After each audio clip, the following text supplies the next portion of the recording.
Oke, bismillah. Assalamualaikum warahmatullahi wabarakatuh. Bismillahirrahmanirrahim. Alhamdulillahi rabbil alamin. Wa bihi nasta'inu ala umurid dunya waddin.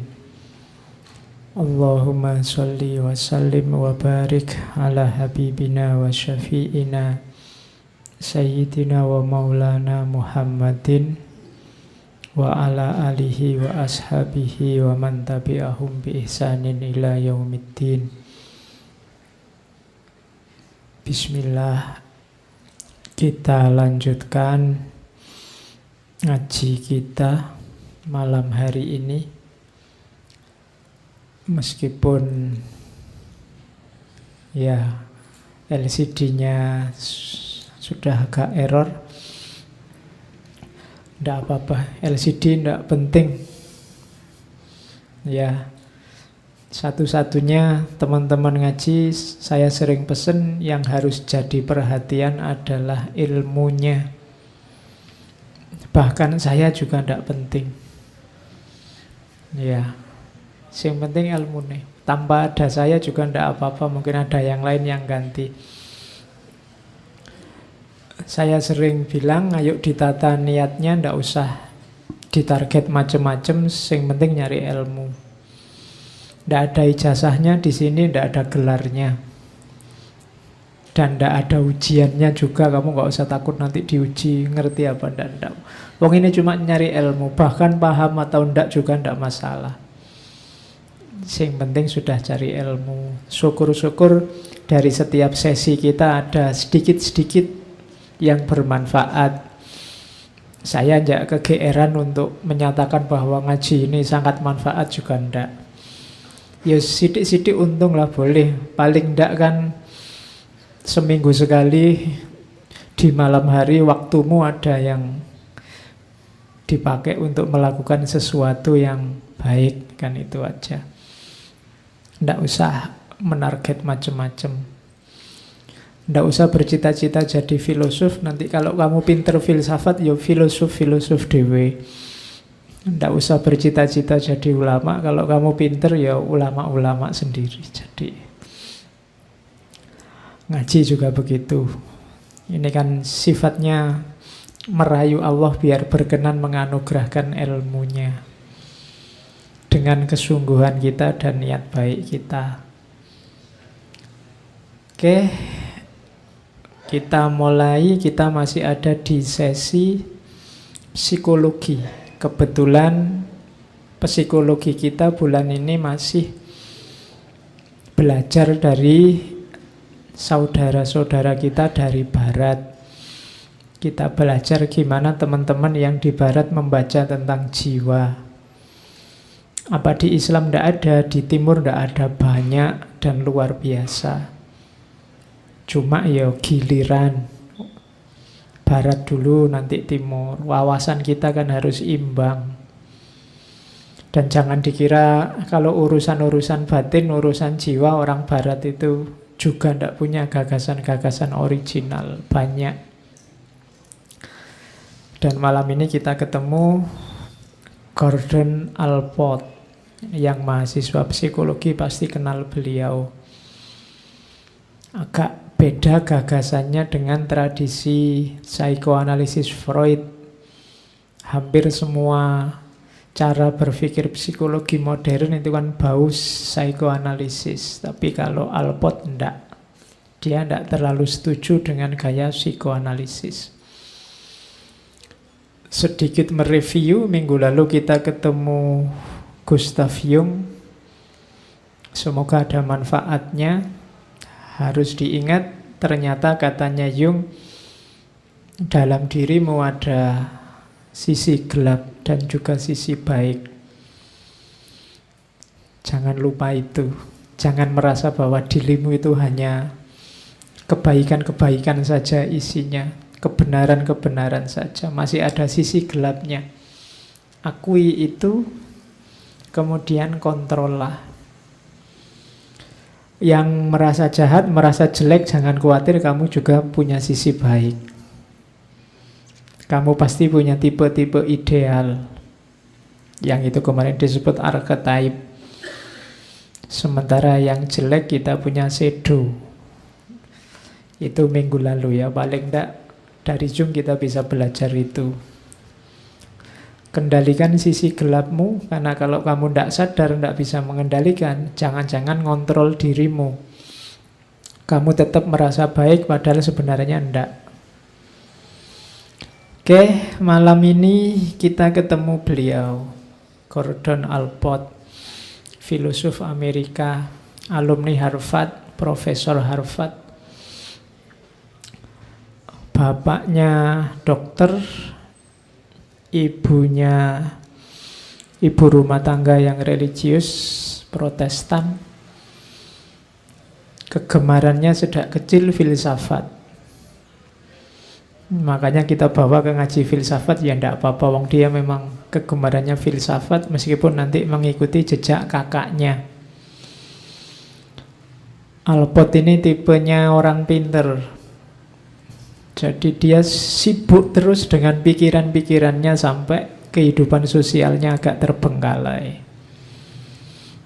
Dia ini soliter. Soliter itu suka menyendiri, sibuk dengan pikirannya. Saya tidak tahu teman-teman ada tidak yang punya tipe semacam ini. Orang semacam ini biasanya nanti tangguh di bidang keilmuan. Meskipun ada risikonya juga, kadang agak jauh dari dunia ramai. Kamu menyebutnya kadang tidak gaul. Kalau hari ini mungkin jarang ya. Kamu sibukmu paling sama HP-mu. Baru pinter sedikit, cepet-cepet pengen posting. Baru ngerti apa sedikit, cepet-cepet pengen posting. Pengen pamer sama temanmu bahwa kamu paham sesuatu. Kadang-kadang ya kamu ndak paham, cuma kok ini kelihatannya bagus ya, terus kamu ikut-ikutan nge-share. Sibuk terus kita di situ. Kita kekurangan pemberdayaan diri. Kalau individu-individu itu masing-masing dirinya tidak berdaya, ya peradaban kita juga tidak akan kuat. Karena kekuatan peradaban itu ditentukan oleh kekuatan individu-individunya. Oke, jadi kita lihat ya, Allport ini 1897 lahirnya. Usianya agak panjang, 80-an, 1967 meninggalnya. Beliau meninggal karena kanker hati. Kenapa kena kanker hati? Karena beliau perokok berat. Ya. Jadi kamu yang perokok boleh senang, ternyata ada tiruannya. Ya, Allport. Cuma bedanya kamu sama dengan Allport di bagian merokoknya saja. Produktivitas intelektualnya enggak. Oke, yo harus ditiru semuanya. Sehingga kalau ada orang mencela rokokmu, kamu bisa membanggakan yang lain. Ya biar aja saya ngerokok, tulisanku kan banyak, itu kan ada. Biar aja aku ngerokok, tapi karirku kan sukses. Biar aja, itu ada yang dibanggakan, enggak apa-apa. Kalau enggak ada itu kan kamu balesnya susah. Dimarahi orang, mbok jangan ngerokok, ini jawabnya susah kamu. Mau dijawab pakai apa? Kamu enggak punya prestasi apa-apa. Enggak bisa ngomong biar saja. Oke, kita lihat ya, ada gagasan-gagasan original apa.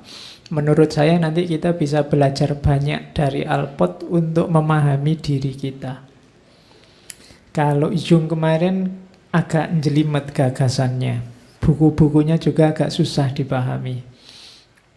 Tapi Allport lumayan, menurut saya tingkat kesulitannya tidak serumit minggu lalu. Oke, kita lihat. Dia ini sebenarnya awalnya mengidolakan Freud. Cuma dia tidak terlalu setuju dengan gaya psikoanalisis Freud dan kawan-kawan ketika yang diubek-ubek kok bawah sadar terus. Padahal hidup ini kan mainnya tidak di bawah sadar terus. Hidup ini kan kuncinya malah di level sadar. Tapi kok bayangannya Freud itu orang itu disetir bawah sadarnya terus. Itu Alport tidak setuju. Satu ketika Alport ini berkunjung ke rumahnya Freud. Alport masih muda, belasan tahun. Masuk ke ruangannya Freud, didiemin sama Freud. Freud diem aja, tidak nyopo-nyopo. Kan psikolog mungkin biasa ingin ngetes, ingin nguji psikologi orang yang berkunjung. Karena Freud diem aja, Alport terus nyari bahan pembicaraan. Terus Alport ingat waktu dia ke rumahnya Freud, dia naik kereta, dan di kereta itu ada anak kecil yang agak paranoid. Jadi anak kecil ini tidak mau kotor. Naik kereta nggak mau kotor, kalau deket orang agak kotor dia minggir. Kalau deket orang kira-kira bau dia minggir. Nah dia mancing persoalan itu sama Freud. Freud, saya tadi ketemu anak kecil gini. Ketika cerita itu Freud tertarik. Cuma terus pertanyaannya Freud, apakah anak kecil itu kamu? Nah itu terus Alport kok gini ya cara mikirnya. Jadi bayangannya Freud itu kalau ada orang cerita ngomong apa, tentang apa, dianggapnya itu setback masa kecilnya seseorang. Padahal itu dia ya cuma tadi pengalaman naik kereta. Dari situ terus Alport merasa, apa iya sih kita itu sangat tergantung pada bawah sadar. Padahal semua yang kita lakukan ini kan kita sadari, ya pakai pikiran kita, pakai panca indera kita, pakai kesadaran kita. Dari situlah nanti Alport terus membangun konsep psikologinya sendiri yang berbeda dengan para psikolog yang lain. Kita lihat ya, malam ini kita belajar membaca jiwa kita yang sadar. Kalau kemarin kan tidak sadar. Sekarang kita sadari saja hidup kita. Psikologinya Alport dikenal sebagai psychology of individual. Psychology of individual itu tidak usah kamu baca definisinya, nanti bingung. Intinya setiap orang itu unik, wis gitu aja. Jadi jangan suka mengeneralisir tipe. Setiap orang punya keunikannya sendiri, punya kekhususannya sendiri. Jadi titik tekan teorinya Alport nanti adalah keunikan individu. Jadi kalian masing-masing, setiap orang itu istimewa. Versimu sendiri-sendiri. Tidak ada sekembar apapun kalian, termasuk dengan saudara kembarmu yang identik. Kembar identik itu kan luarnya, casingnya, dalamnya pasti beda. Unik. Itu katanya Alport.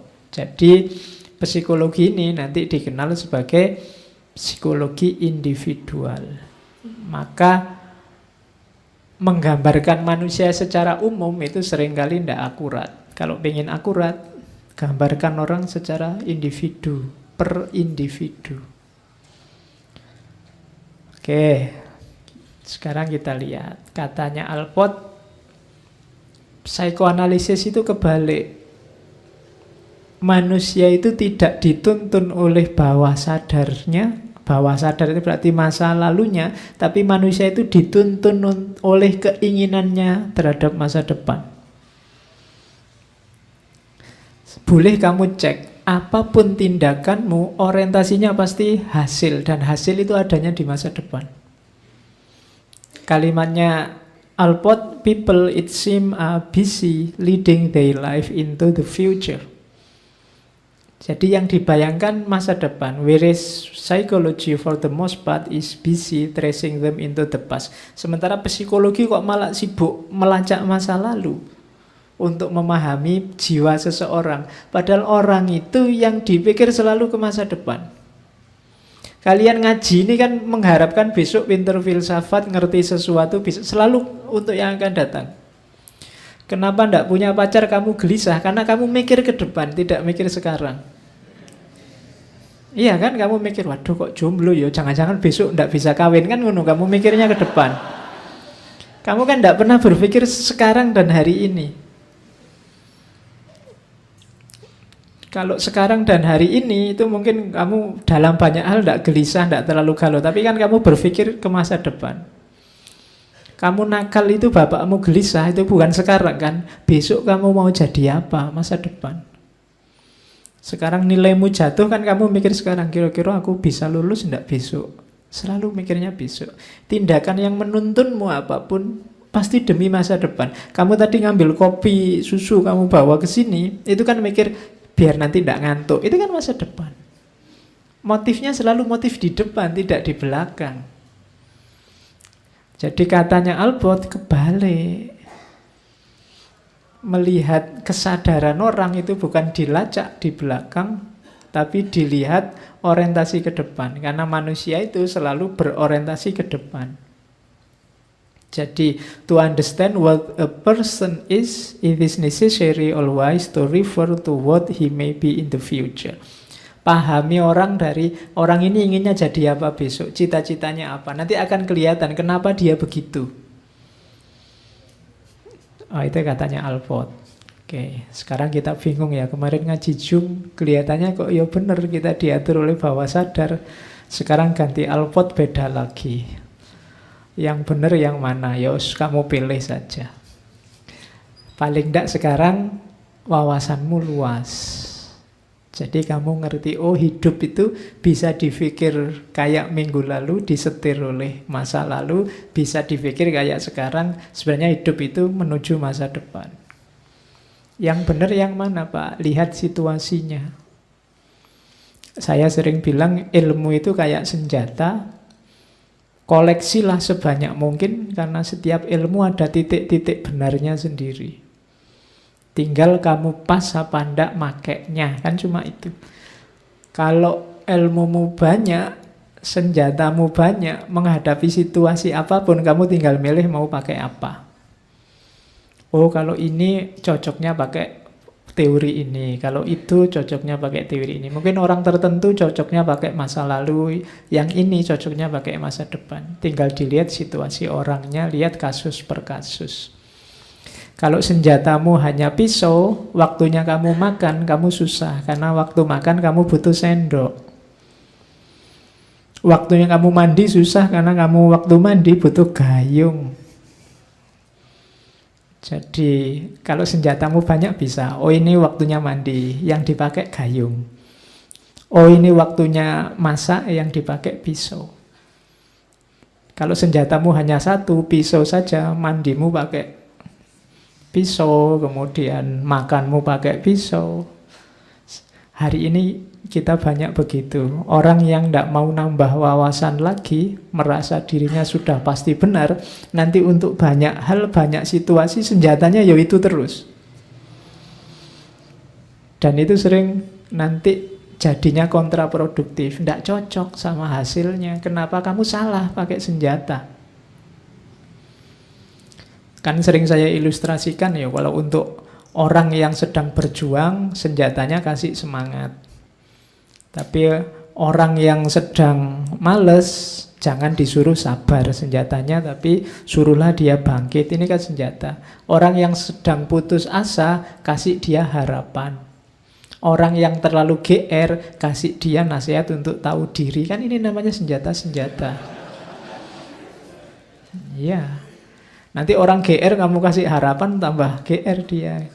Tunjukkan di mana batasnya, kan ngono. Itu namanya senjata. Maka tugasmu menurut saya sekarang nambah ilmu saja sebanyak-banyaknya biar senjatamu banyak. Oke, termasuk malam hari ini. Sekarang kamu tahu ternyata, oh tidak selalu hidup kita itu ditentukan oleh masa lalu. Bisa juga dibaca sebaliknya. Kita hidup itu demi target di masa depan, jadi kesadaran kita itu mengarah ke depan. Itu yang dibaca oleh Alport. Oke, sekarang kita masuk ke definisi. Itu ada definisi lama sama definisi baru. Alport ini orangnya aktif, reflektif. Kalau bahasa filsafat dia termasuk juga eklektis. Eklektis itu dia ngambil dari banyak sumber. Maka dia bolak-balik merevisi definisinya. Kabarnya ketika dia mendefinisikan kepribadian saja, itu direvisi sampai 49 kali. Bayangkan kalau kalian kan ada definisi langsung mbok apalkan. Kalau Alport tidak, dikritisi sampai 49 kali. Makanya yang atas sama yang bawah itu separuhnya sama, tapi di bagian belakang beda.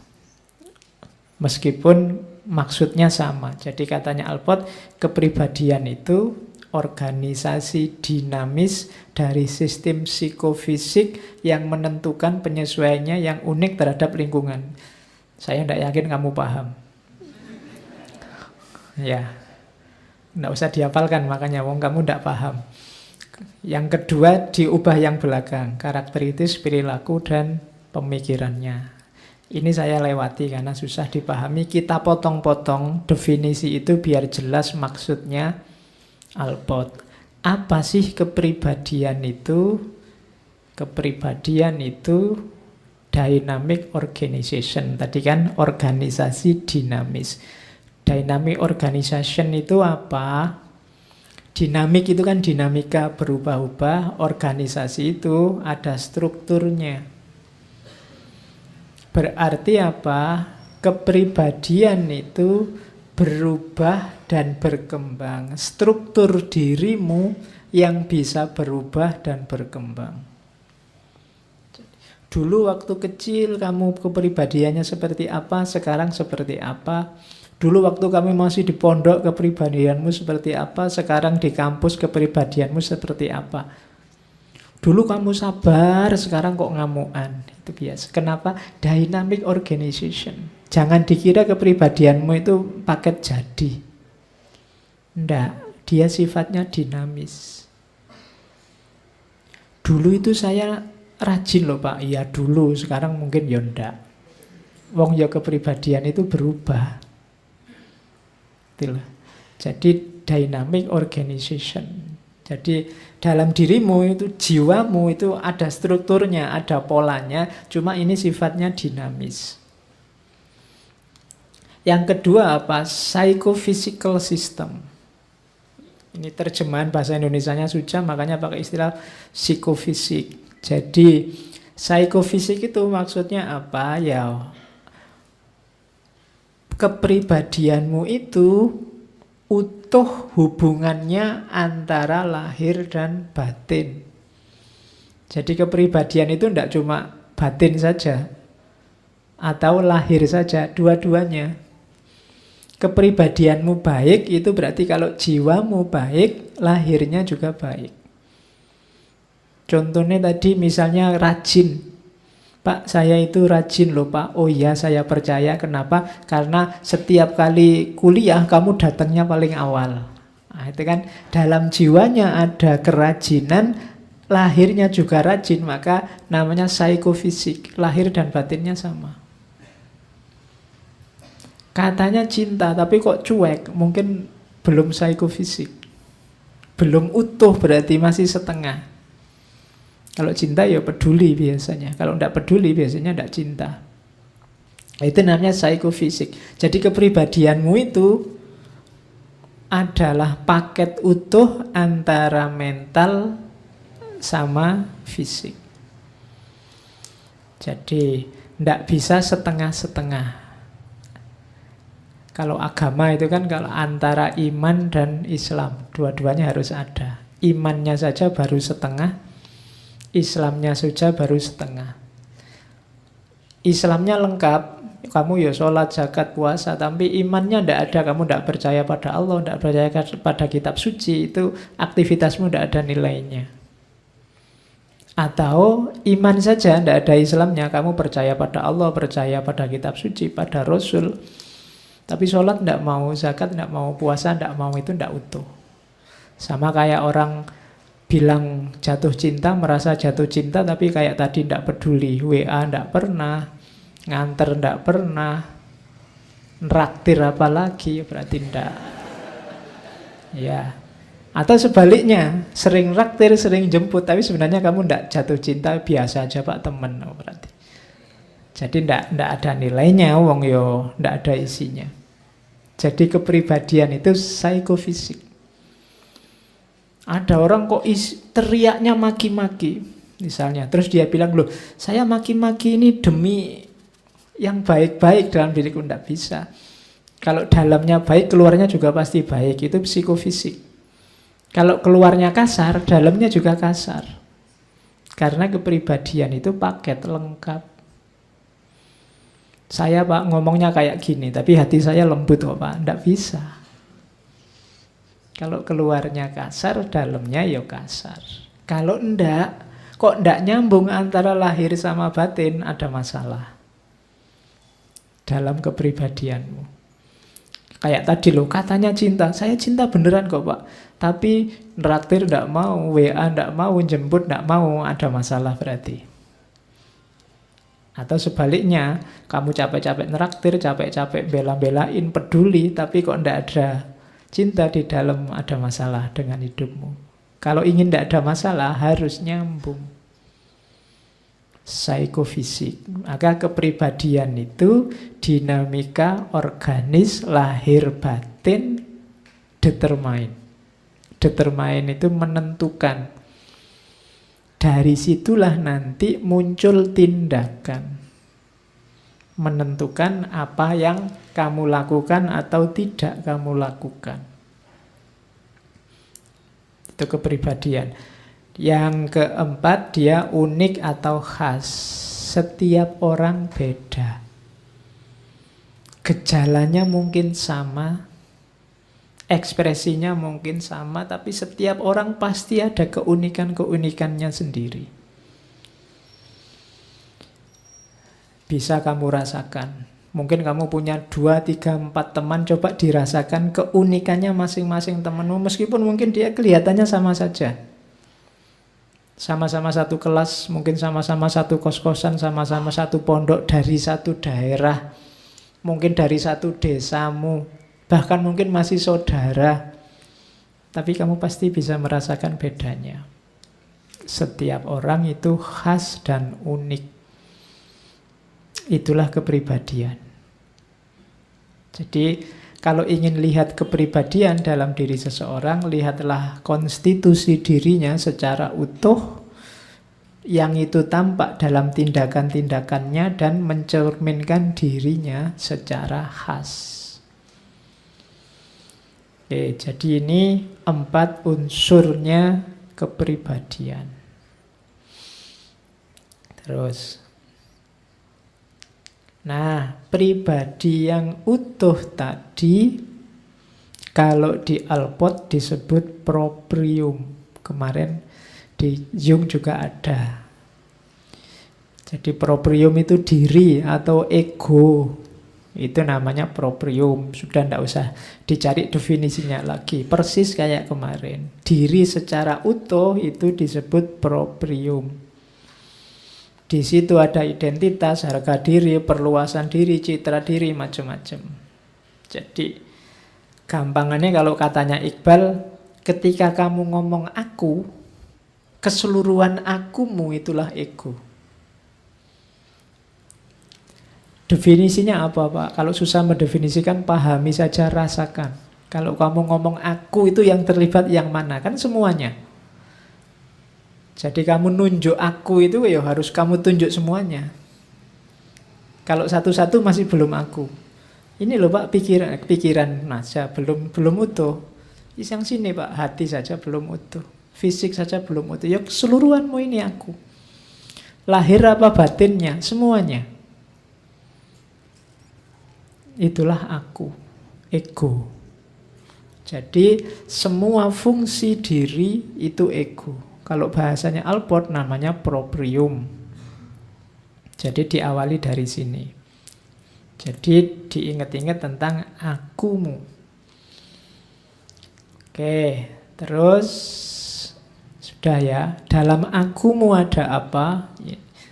Ini sebelum tindakan, sebelum keluar jadi tindakan. Ingat-ingat dalam dirimu ada, kalau bahasanya Alport ada trait, habit, attitude, type. Psikologinya Alport ini sering disebut psychology of trait. Trait ini definisi mudahnya adalah sifat. Misalnya orang Indonesia itu ramah-ramah loh, itu sifat. Tetanggaku pemarah, itu sifat. Pacarku itu sabar banget, itu sifat. Atau pacarku itu posesif sekali, itu sifat. Itu namanya trait. Jadi kalau trait itu namanya predisposisi. Predisposisi itu semacam karakter yang ada dalam dirimu sebelum diekspos keluar. Itu sifat. Karena kamu penyabar orangnya, ya nanti keluarnya jadi kesabaran. Jadi ini menghadapi peristiwa apapun, dia keluarnya sama, itu sifat. Orang penyabar itu ketemu fenomena A ya sabar, ketemu fenomena B ya sabar, ketemu fenomena C ya sabar. Itu namanya trait. Berarti wataknya begitu. Bolak-balik kok gitu terus, mungkin memang wataknya begitu. Sifat. Ada lebih kecil dari sifat itu habit. Habit kamu mendefinisikannya kebiasaan. Iya. Kebiasaan itu ya yang biasa kamu lakukan, merespon hal yang sama dan responmu selalu sama. Itu namanya kebiasaan. Kebiasaanmu ngaji ini datang paling awal karena mau nyari tiang buat sendenan, kemudian selalu begitu terus, duduknya selalu di situ, itu kebiasaan. Dari beberapa kebiasaan nanti orang akan tahu sifatmu. Mungkin dari tadi selalu di kelas juga begitu, kamu datang paling awal, terus orang, oh berarti kamu ini anaknya rajin atau anaknya tertib. Nah, orang tahu sifat itu biasanya dari kebiasaan. Jadi ada bedanya. Kalau kebiasaan satu saja itu insidental, mungkin belum melambangkan sifat. Tapi beberapa kebiasaan akan menunjukkan, oh sifatmu begitu. Sifatnya memang itu. Oke, jadi itu kebiasaan. Misalnya, ini kalau di WA tidak pernah balas. Kemudian kalau ditelepon nggak diangkat-angkat. Nah, itu kan selalu begitu. Terus, oh berarti sifatmu itu tidak akrab dengan HP misalnya. Nah, itu trait, sudah jadi sifat. Dari kebiasaan-kebiasaan terus tumbuh jadi sifat. Kalau di situ tak contohkan misalnya anak kecil punya sifat kebersihan. Dari mana ini disimpulkan? Dia itu kalau gosok gigi sehari 3 kali. Atau ada nggak di sini yang 3 hari sekali? Kebalikannya. Ada yang cuci tangan sebelum makan, cuci kaki sebelum tidur, dibiasakan gitu terus, keseluruhan hidupnya tertib begitu terus. Oh ini anak ini suka ketertiban, oh anak ini suka kebersihan. Jadi dari beberapa kebiasaan tergambar sifatmu. Itu bedanya trait sama habit.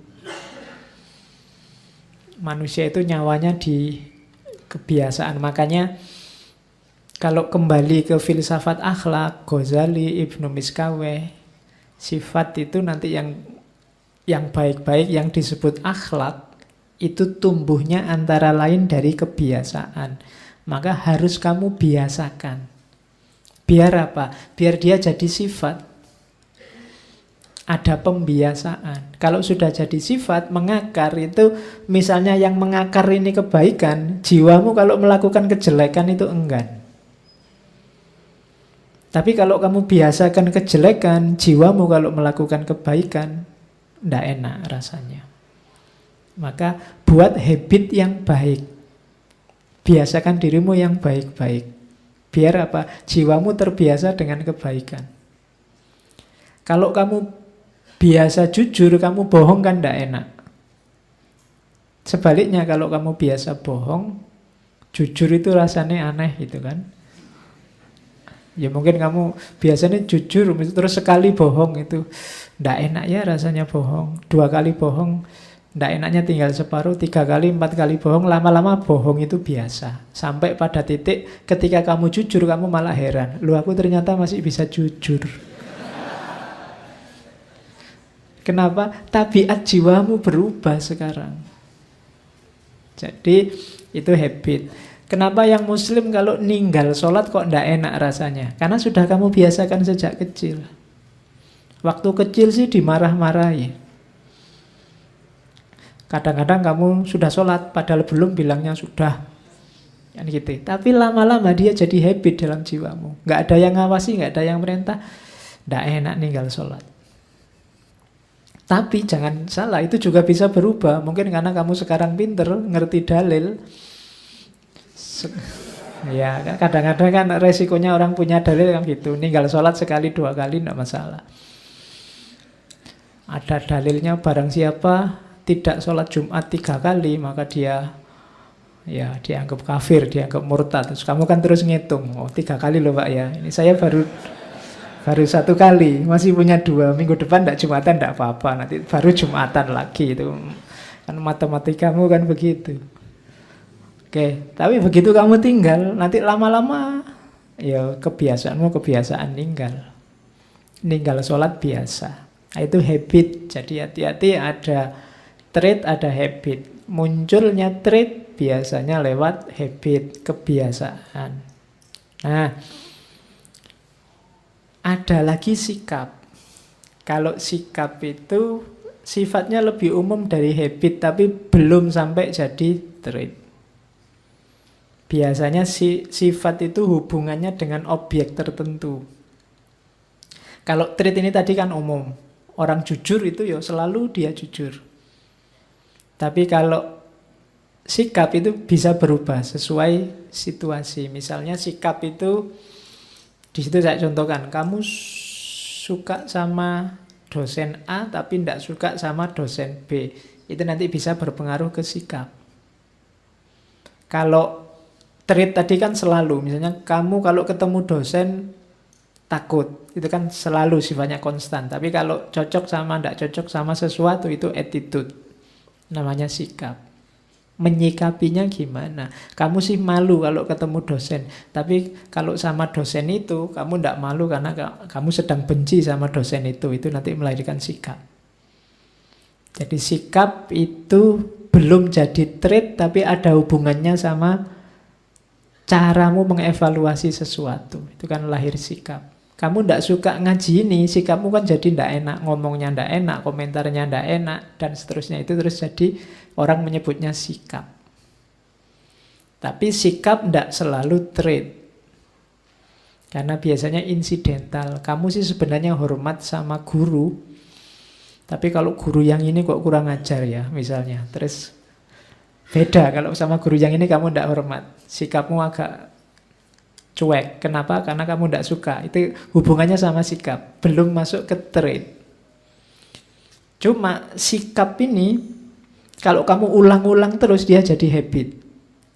Habit ini kalau terus dalam, dia jadi sifat.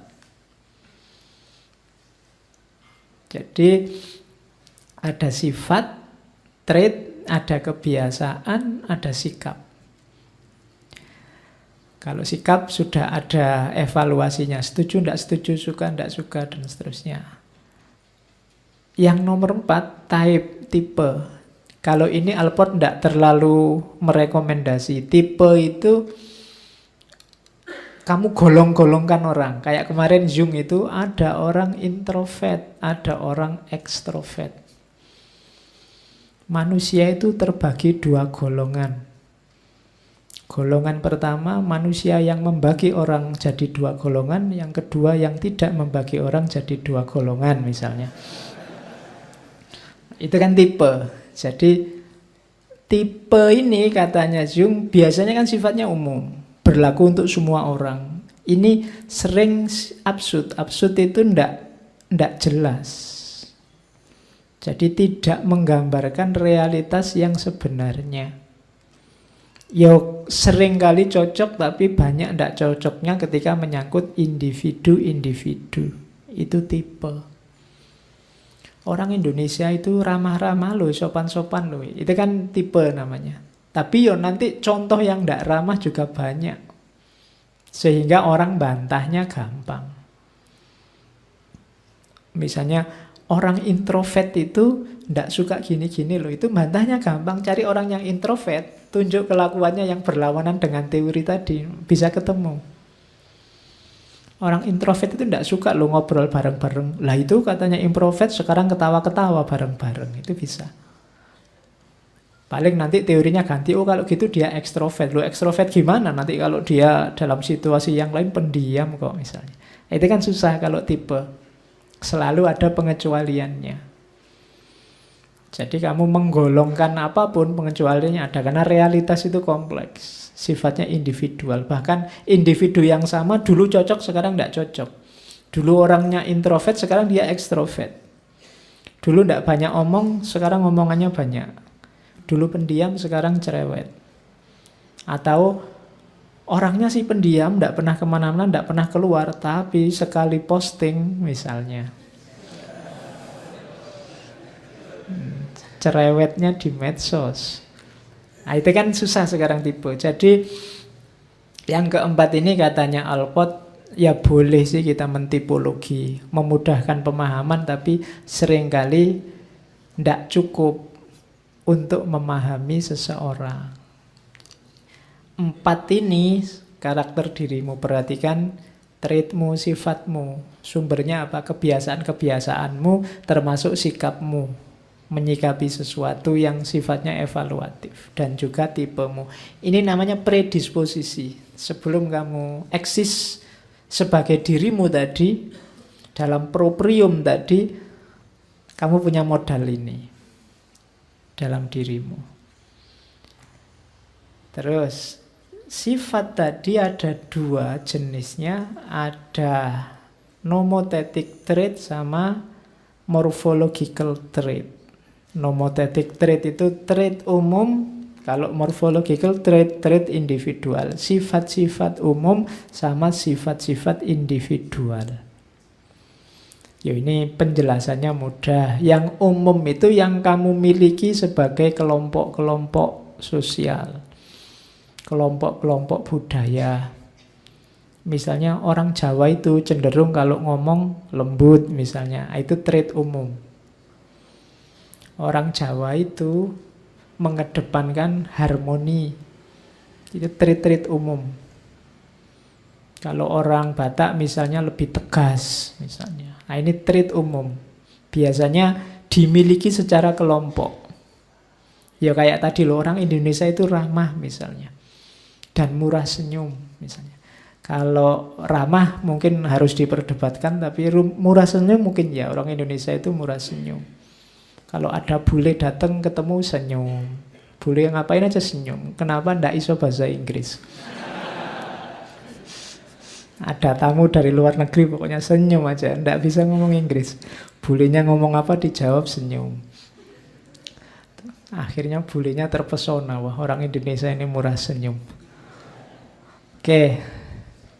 Jadi trait umum itu perilaku yang dimiliki secara komunal, dimiliki bersama. Nanti ada yang khusus,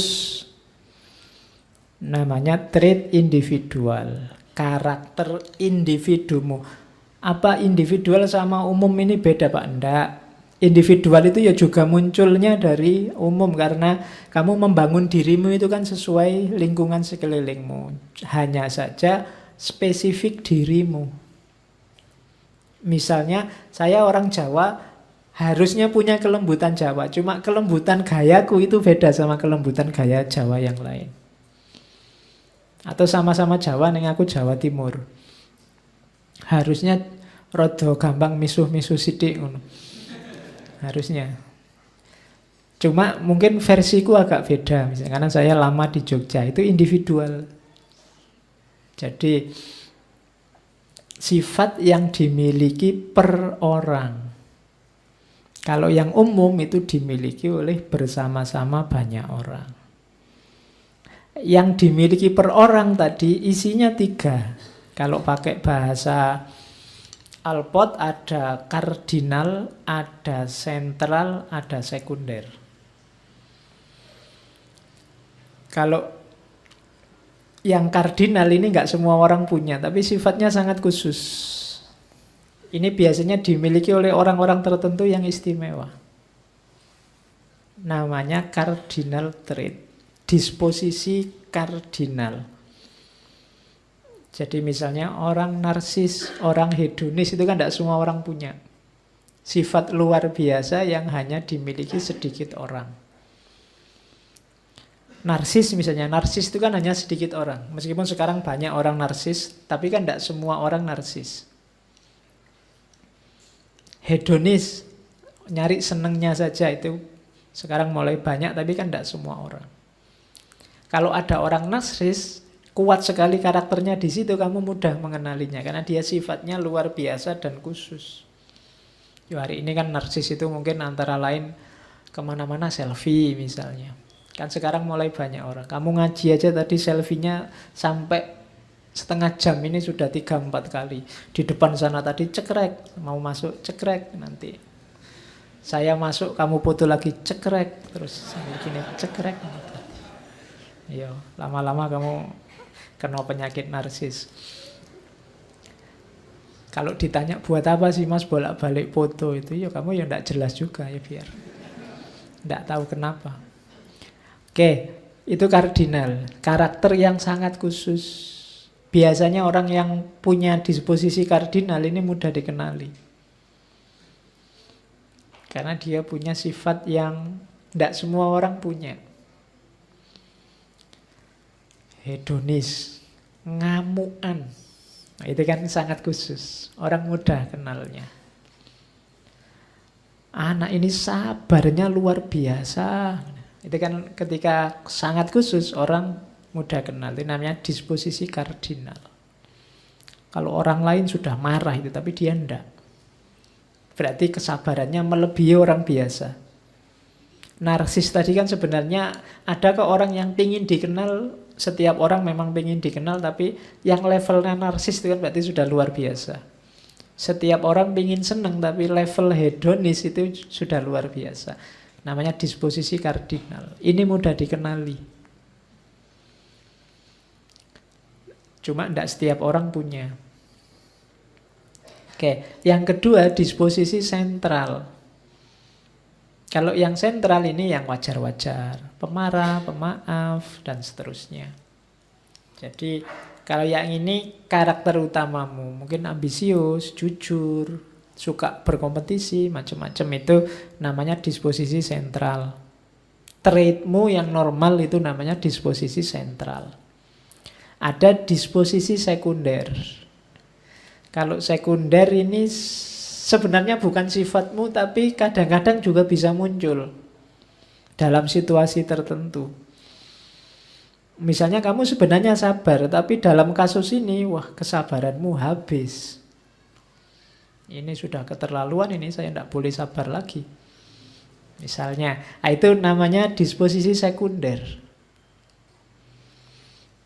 Biasanya sih kamu rajin, tapi kok tiap kali kamu masuk kelas bosen, terus dosennya gitu, terus lama-lama kamu bosen, kerajinanmu habis. Akhirnya kamu tidak rajin lagi, kamu boloslah dirimu. Itu sebenarnya bukan karaktermu, itu disposisi sekunder. Karena situasinya luar biasa memang. Membuatmu aslimu yang sentral tadi tidak bisa keluar. Keluarnya yang sekunder. Sekunder ini tidak utama, tapi kamu bisa.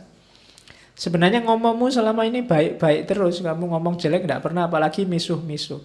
Tapi kok ya ini anak ngomongnya gini terus, misuhi aku terus. Lama-lama keluar kosakata bisuanmu. Nah itu namanya sekunder. Ya kan kamu kosakata sebenarnya kan banyak. Cuma kan kamu hati-hati jangan keluar karena tertutupi oleh disposisi sentral tadi, bahwa itu kata-kata jelek. Tapi mungkin dalam situasi tertentu keluar dengan sendirinya. Nah, itu namanya disposisi sekunder. Jadi dalam dirimu coba dicermati ya, kamu punya kardinal enggak? Kardinal ini biasanya orangnya menonjol di tengah masyarakatnya. Karena dia punya perilaku yang khas istimewa. Tapi kalau yang sentral pasti kamu punya. Yang sekunder kamu juga punya, cuma mungkin agak tertekan, tidak kelihatan. Dia keluar kalau situasinya memungkinkan. Namanya disposisi sekunder. Oke, ya tugasmu mengenali dirimu sampai dalam. Oke, ini teori yang dikembangkan oleh Alport untuk counter pada psikoanalisis tadi. Namanya motivasi. Kalau kemarin di Jung, di Freud, orang melakukan sesuatu itu ada dorongan bawah sadar, berarti dari masa lalu. Tidak. Dari masa lalu itu bukan bawah sadar, dari peristiwa sebelumnya itu bukan bawah sadar, tapi motivasi. Kalau motivasi itu cita-cita untuk ke depan. Oke. Ininya error lagi.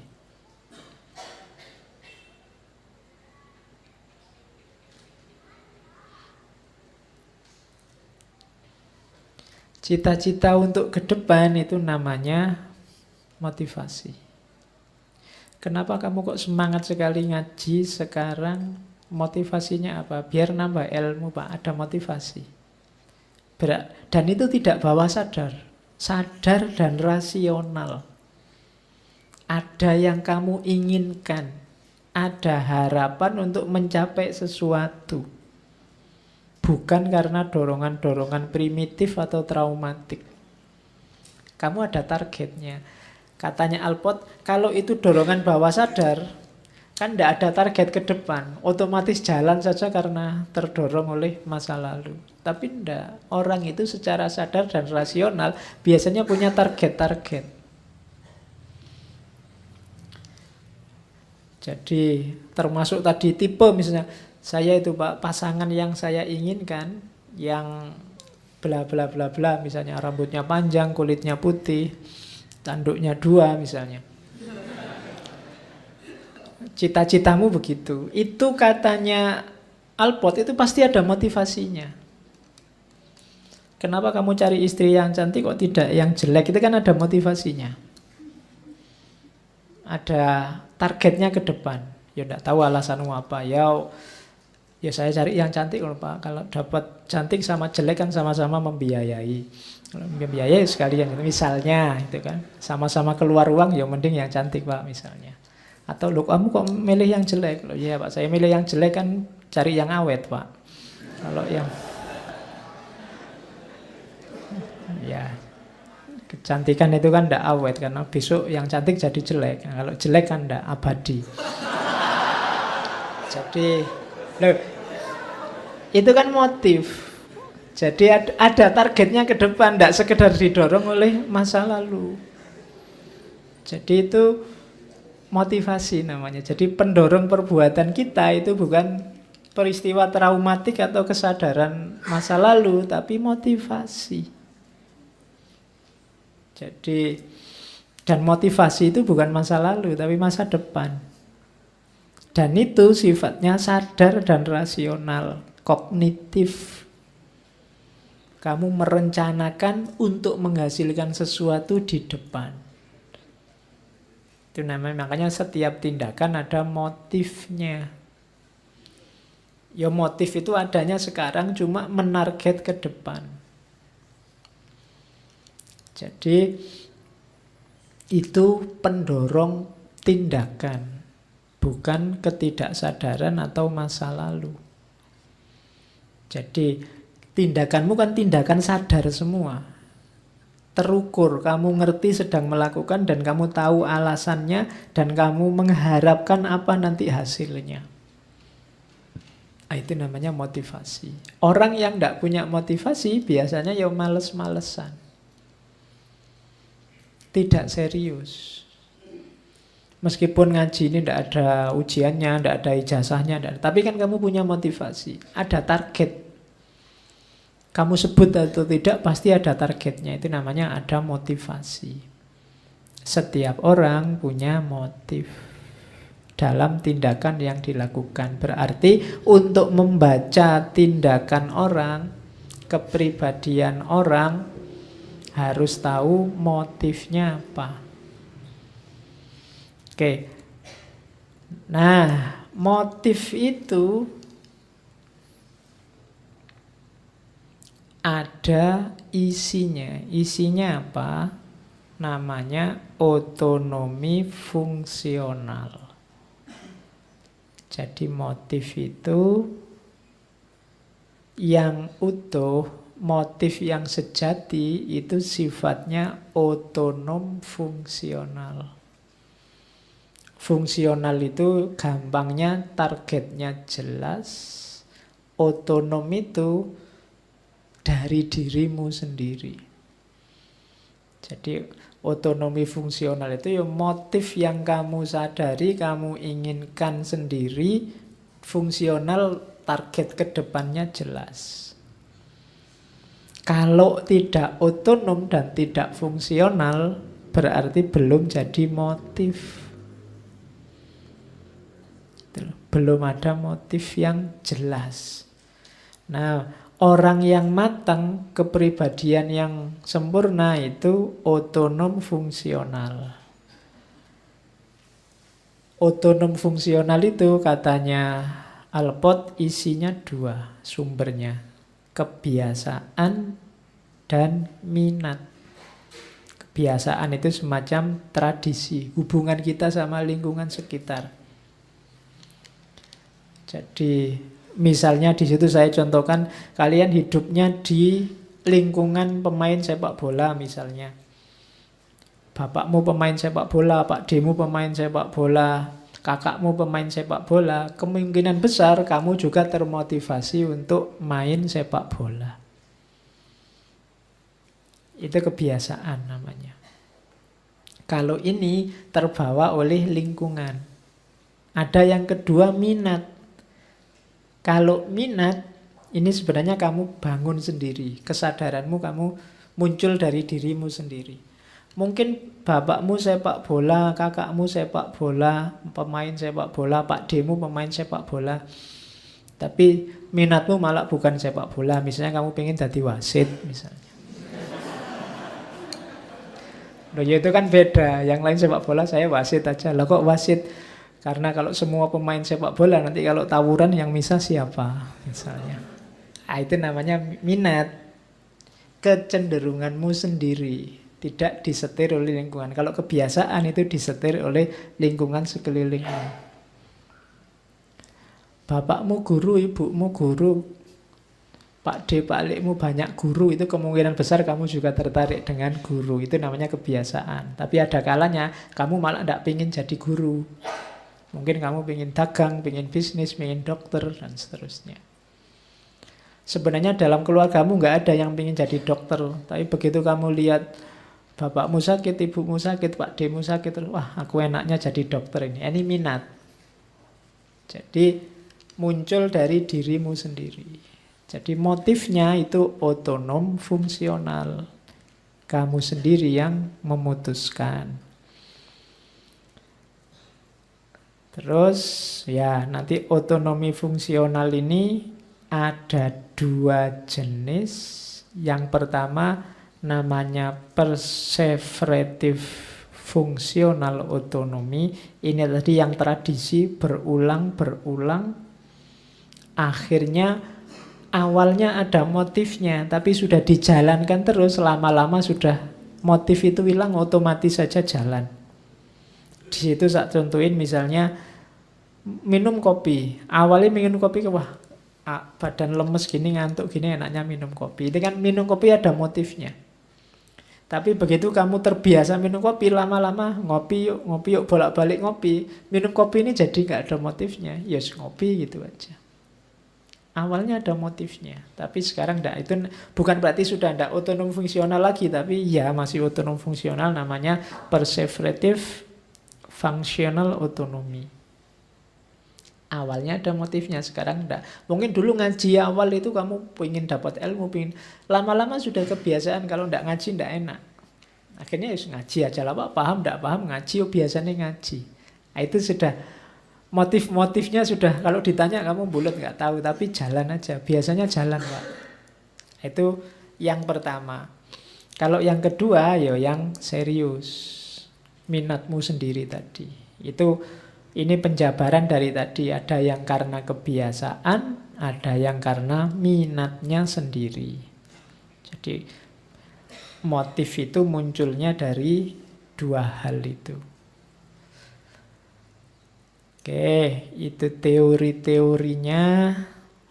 Sekarang kita lihat perkembangan kepribadian. Ini di antara teori-teori. Ayo kita cermati, kita ada di level mana. Jangan-jangan kita umurnya sudah tua tapi level kepribadiannya masih anak-anak. Sekarang banyak kan yang levelnya masih level anak-anak. Katanya Alport, anak usia 0 sampai 3 tahun itu punya 3 proprium. Proprium tadi ya ego, diri. Sense of bodily self, sense of continuity self-identity, dan self-esteem. Jadi anak sampai maksimal 3 tahun itu dia mengenali dirinya dalam 3 kesadaran. Yang pertama, kesadaran tentang tubuhnya sendiri. Jadi kesadaran, aku punya tangan, aku punya kaki, aku punya... Nah, itu kesadaran pertama. Nanti umurnya tambah, mungkin jadi 1 tahun apa 2 tahun, dia sadar tentang dirinya. Jadi sadar tentang dirinya itu bahwa aku yang kemarin-kemarin itu sama kayak aku yang sekarang. Jadi sadar bahwa aku ini terus-terusan mengada. Itu anak kecil. Kalau tadi kan mungkin usia paling awal dia baru ngerti bahwa ini tubuhku, ini tanganku. Sekarang dia sadar bahwa aku ini ada terus. Dari situ terus muncul yang ketiga namanya self-esteem. Bangga bahwa aku ini ada. Itu level bayi. Jadi kalau isi kepribadianmu hanya bangga bahwa kamu ada, levelmu masih bayi.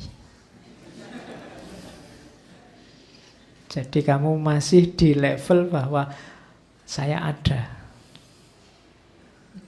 Jadi ya kan saya bilang tadi, jangan-jangan kita merasa sudah dewasa tapi kita masih bayi. Bayi pun yang di bawah 3 tahun. Balita aja kalah, batita. Di bawah 3 tahun. Jadi awas salah. Jadi orang yang egoisnya luar biasa, hanya merasa dirinya sendiri yang ada, dianggapnya dunia sekitar itu ngurusi dirinya semua. Itu levelnya anak umur 3 tahun ke bawah. Yo, itu masih perlu dimomong, masih perlu digendong. Ada lagi naik 1 level lagi, 4 tahun sampai 6 tahun. Sampai masuk SD. Dari 4 tahun mungkin PAUD ya, TK.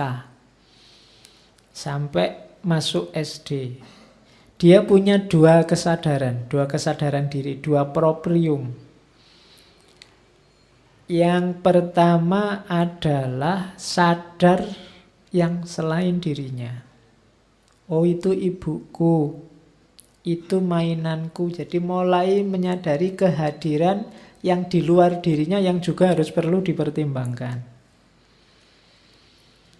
Kemudian mulai punya gambaran diri. Biasanya dia punya ideal-ideal. Kalau dia sering nonton TV, mungkin idolanya ya aktor-aktor TV. Dia punya self-image. Nonton bapaknya luar biasa, mungkin bayangannya kayak bapakku itu. Mulai main idola-idola. Tidak salah, cuma orang dewasa yang bisanya self-image, mengidentifikasi, mengidolakan diri dengan sesuatu yang dia idolakan, itu levelnya level PAUD apa TK. Jadi dia membangun citra dirinya dengan kesadaran, gambaran-gambaran ideal yang dia miliki. Kalau anak kecil sih superhero. Saya tidak tahu idolamu siapa sekarang. Kalau kamu mengidolakan seseorang, sesuatu, macam-macam, itu sebenarnya kamu ada di level ini. Tidak salah, cuma kalau hanya itu hidupmu, ya kamu benar-benar balita. Ya, di bawah 5 tahun. Oke. Naik kelas sedikit umur 6 sampai 12 tahun, ada satu kesadaran lagi yang naik, yaitu self as rational cooper. Jadi kemampuan berpikir rasional. Jadi mulai realistis. Mulai bisa memahami dirinya, lingkungannya secara rasional. Itu anak SD. Makanya sudah mulai bisa dikasih pelajaran-pelajaran. Akalnya sudah mulai jalan sempurna. Jadi ini anak usia 6 sampai 12 tahun.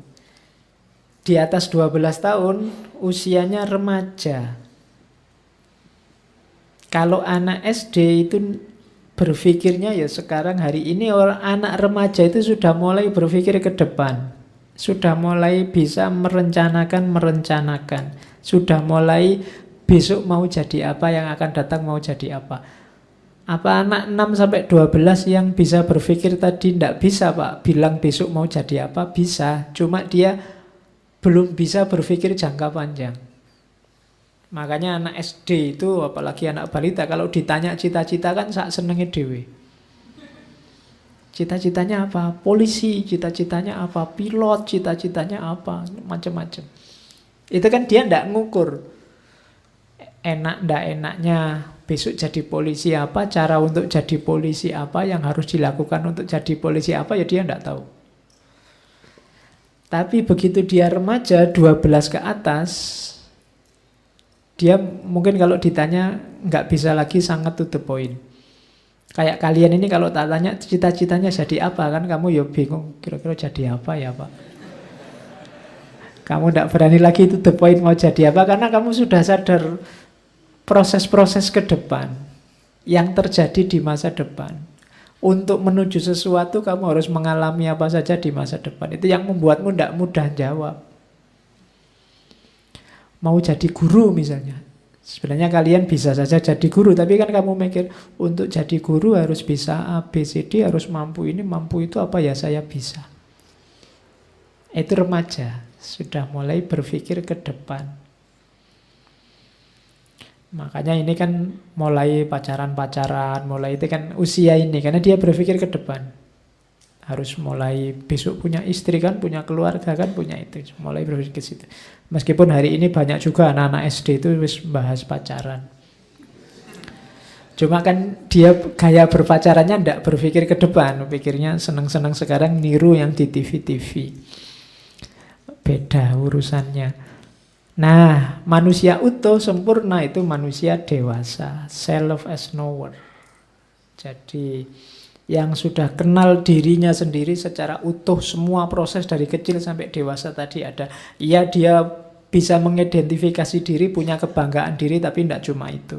Dia juga bisa berpikir ke depan, dia juga punya ideal-ideal, punya contoh-contoh yang diidolakan, tapi bisa mengelolanya secara rasional, secara bertanggung jawab. Ini orang dewasa. Jadi perkembanganmu harus runtut di situ. Ini namanya perkembangan kepribadian.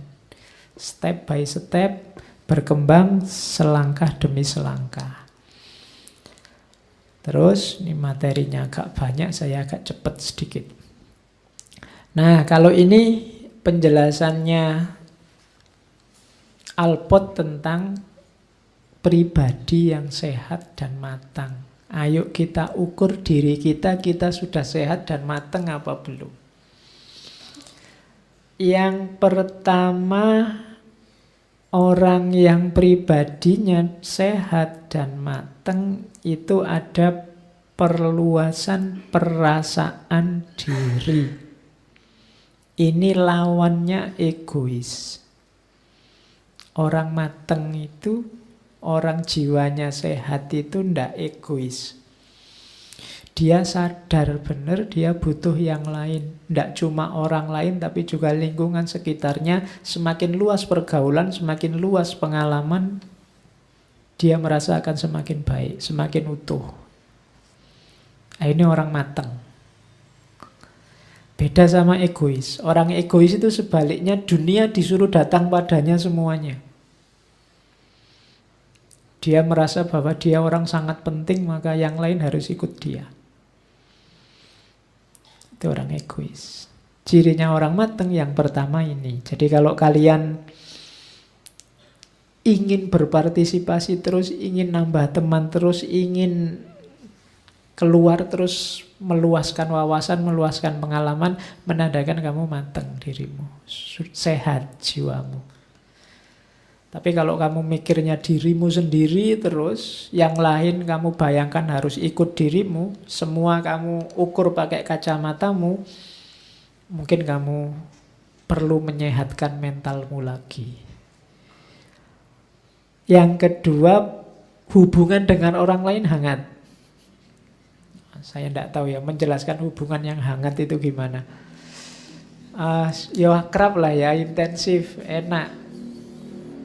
Persahabatannya renyah, apa maneh renyah itu. Yes, pokoknya enak lah, kalian ngerti ya. Intim, punya banyak sahabat. Kan banyak orang yang tidak bisa punya sahabat, nggak bisa punya teman. Nah, cirinya orang dewasa mateng itu bisa intim, bisa akrab dengan siapa saja. Jiwamu sehat berarti. Yang nomor 3, emosinya aman. Emosinya aman itu bukan berarti tidak bisa marah, tapi dia bisa mengontrol marah. Bukan berarti tidak bisa kecewa, tapi bisa mengontrol kekecewaan. Bukan berarti tidak bisa sedih, tapi sedih tidak bisa mengalahkan dia bisa mengontrol kesedihan. Itu namanya emosinya aman. Menunjukkan kamu mateng. Saya tidak bisa marah tuh Pak. Oh enggak. Kalau tidak bisa marah sebenarnya malah tidak sehat. Tetap orang itu bisa marah, bisa tersinggung, bisa kecewa, bisa sedih. Saya seneng terus Pak, ketawa terus Pak, malah tidak waras. Kadang-kadang juga ada masalah, terus kamu kepentok, terus kamu sedih. Kadang-kadang juga kecewa sama orang lain, kadang-kadang kecewa sama dirimu sendiri, biasa. Tapi kamu bisa ngontrol. Nah, ini namanya emosimu aman. Orang yang pribadinya mateng itu emosinya aman. Marah sih, tapi bisa tak kontrol, tidak diekspresikan lewat kata-kata yang merusak atau tindakan yang merusak. Tapi marahnya tetap. Ada temanmu bikin kamu marah, ya kamu nggak perlu maki-maki, nggak perlu tinggal. Ya boleh kamu bilang, saya marah loh ini, tidak apa-apa. Kalau gitu kan tidak apa-apa, biar temanmu tahu kalau marah. Tapi emosimu aman, terkontrol. Oke. Terus yang keempat, persepsinya realistis. Jadi melihat sesuatu itu objektif, tidak didramatisir, tidak juga dilebih-lebihkan, dikurang-kurangi. Orang yang realistis itu lebih bahagia. Melihat kenyataan apa adanya, tidak ditambah-tambahi. Ya, kayak kamu sama pacarmu itu lebih enak realistis kalau pacarmu tanya, aku paling cantik nggak di dunia? Ayo jawab aja, ya enggak, yang lebih cantik juga banyak, cuma yang mau sama aku cuma kamu. Loh. Itu kan lebih realistis daripada kamu bohong, wah kamu satu-satunya, kamu yang melanda, itu mesti bohong. Tidak realistis, dilihat saja kenyataan apa adanya, kan begitu. Itu lebih enak daripada ya itu tadi, kamu pakai nipu-nipu, pakai gombal-gombal, nanti kecewa loh. Aku sekarang gemuk enggak? Itu jawabnya susah ya kamu. Kan banyak yang tanya gitu. Ya, enggak apa-apalah kamu sekarang berbobot kalau menurut saya misalnya. Oke, tapi enggak apa-apa, tetap menarik kok, kan enggak masalah. Ya. Oke. Ya kadang-kadang kan pertanyaan-pertanyaan itu jawabnya kamu susah. Yang menarik dari aku apa sih? Dengan kamu mau jujur gimana, enggak jujur gimana, jadi susah. Sudah, jawab realistis saja sambil kamu kasih alasannya apa, tidak masalah. Allah, berat badan itu bagi aku tidak segalanya misalnya, kan tidak masalah. Itu lebih realistis, lebih enak untuk jiwamu, untuk psikismu. Terus punya keterampilan untuk menyelesaikan masalah atau tugas, itu lebih enak. Lebih matang. Orang yang tidak bisa apa-apa, merasa tidak kuasa apa-apa, itu biasanya jiwanya gelisah. Terus pemahaman diri. Ini tugasnya filsafat ini. Mengenali diri, sifatku seperti apa ya, kebiasaanku ini kayak gimana, aku ini orang yang seperti apa sih, itu pemahaman diri.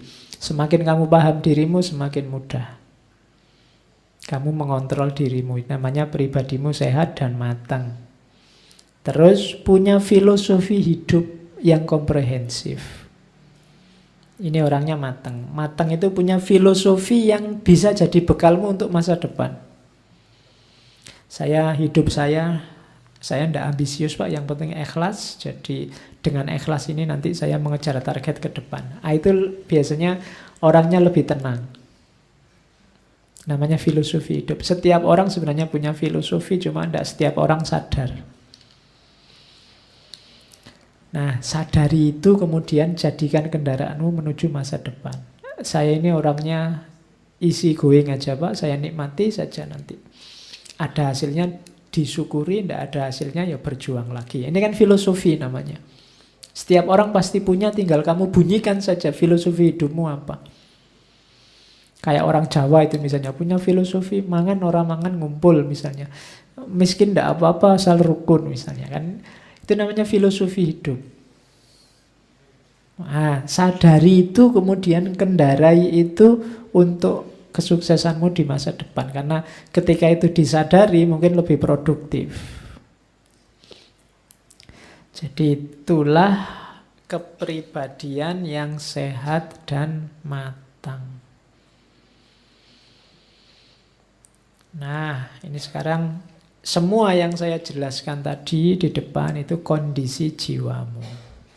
Sekarang kita lihat isu per isu dari Alpot. Dia ini sebenarnya tulisannya banyak, termasuk tentang agama. Saya ambilkan beberapa isu dari Alpot tentang agama ya. Dia punya teori psikologi agama yang terkenal tentang keberagamaan ekstrinsik dan intrinsik. Jangan salah, komitmen beragama itu juga ciri-ciri orang yang kepribadiannya matang. Orang yang beragama itu orang yang sadar akan kondisi dirinya yang lemah dan juga aspek spiritualitas kehidupannya. Orang ini matang. Cuma katanya Alpot, orientasinya orang beragama itu dua. Ada ekstrinsik, ada intrinsik. Ekstrinsik itu orang beragama cuma tujuannya bukan agama. Itu namanya tujuannya di luar agama. Misalnya beribadah untuk dilihat orang biar dianggap orang soleh, atau biar dikagumi orang, atau saya tak pindah agama biar bisa menikahi pacarku yang beda agama misalnya. Itu ekstrinsik. Agama dipakai untuk tujuan di luar agama. Jadi agama jadi bungkusnya kepentingan, jadi alatnya kepentingan. Yang kedua, orientasi intrinsik. Kalau intrinsik itu agama untuk agama. Kadang-kadang kita menyebutnya ikhlas. Kenapa sholat? Ya diperintah Allah. Semuanya lillahi ta'ala. Kenapa melakukan ini, melakukan itu, perintahnya agama lillahi ta'ala. Kalau hari ini populer istilah politisasi agama, berarti agama dipakai untuk kepentingan politik, itu orientasi beragama yang ekstrinsik. Jadi orientasi keluar. Tapi ada juga orang yang memang ingin menjalankan agama, orientasinya ke dalam, tidak peduli komentarnya orang di luar apa, tapi dia komitmen menjalankan agama. Kalau pakai bahasa lebih mudah mungkin intrinsik itu orang yang menghidupkan agama, ekstrinsik itu orang yang memakai agama untuk hidup. Jadi dua hal yang berbeda. Hidupkanlah agama. Kalau kamu menghidupkan agama, orientasimu berarti orientasi intrinsik. Atau orang yang nyari hidup dari agama. Jadi agama dipakai untuk kepentingan-kepentingan hidupnya. Itu namanya ekstrinsik. Ini nanti pembahasannya panjang. Dalam hidup seseorang itu bisa dua-duanya ada. Prosesnya bisa bolak-balik. Ada orang yang semula intrinsik tapi kemudian dia dapat manfaat itu untuk hidupnya. Sholatku sih tenang, tapi dengan sholatku tenang, akhirnya batinku stabil sehingga pekerjaanku jadi lancar misalnya. Nah, itu dari intrinsik jadi ekstrinsik. Atau dari ekstrinsik jadi intrinsik. Semula aku menjalankan agama ini, syahadat ini, dalam rangka biar bisa halal nikah sama pacarku yang muslim misalnya. Nah, sekarang masuk agamanya untuk kepentingan tertentu. Tapi lama-lama setelah dijalankan, dia masuk ke dalam menghayati, terus jadi ikhlas. Nah, itu dari ekstrinsik jadi intrinsik. Makanya tidak usah saling gegeran, nggak usah saling malah-malahan. Prosesnya bisa berkelanjutan. Bisa saling sambung-menyambung. Bisa dalam diri satu orang ada dua-duanya. Kalian beragama kan sering juga begitu. Yo awalnya ikhlas, tapi kalau ada manfaatnya juga tidak apa-apa. Pinginnya ikhlas tapi kok susah, terus ada pamrihnya tidak apa-apa. Diawali pamrih-pamrih, tapi yang penting nanti lama-lama juga ikhlas. Nah itu orientasi beragama. Ini teorinya nanti, teori psikologi agamanya Alport. Hampir semua psikolog nanti ngomong tentang agama, termasuk Freud, termasuk kemarin Jung. Kapan-kapan kita buka sesi psikologi yang agama. Kondisi jiwa yang orang beragama. Oke, sekarang kita lihat isu selanjutnya. Alport nulis khusus tentang prejudice. Prejudice itu prasangka. Jadi prasangka itu orang menilai dulu sebelum mengerti aslinya, itu prejudice. Katanya Alport, manusia hari ini hidupnya banyak diwarnai oleh prejudice. Prasangka. Itu kalimat-kalimat yang saya potong dari bukunya tentang prejudice. Yang pertama dia cerita, there is a story of an Oxford student who once remarked, I despise all Americans but have never met one I didn't like. Jadi katanya Alport, satu ketika saya pernah ketemu seorang mahasiswa Oxford yang bilang, aku benci semua orang Amerika, tapi aku tidak pernah ketemu orang Amerika sebenarnya. Ini prejudice namanya. Kamu tidak pernah ketemu orangnya, tidak pernah kontak dengan mereka, tapi kamu sudah benci duluan. Ini namanya prasangka atau prejudice. Ini sering jadi sumber masalah di dunia ini. Pokoknya orang Amerika mesti jelek. Pokoknya orang ini mesti kasar.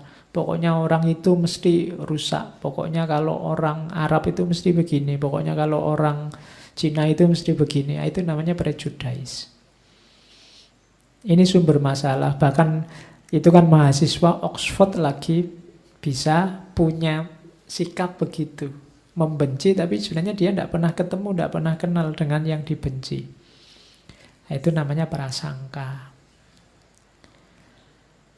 Jalan keluarnya gimana? Ya disadari saja bahwa kita kadang-kadang punya prejudice.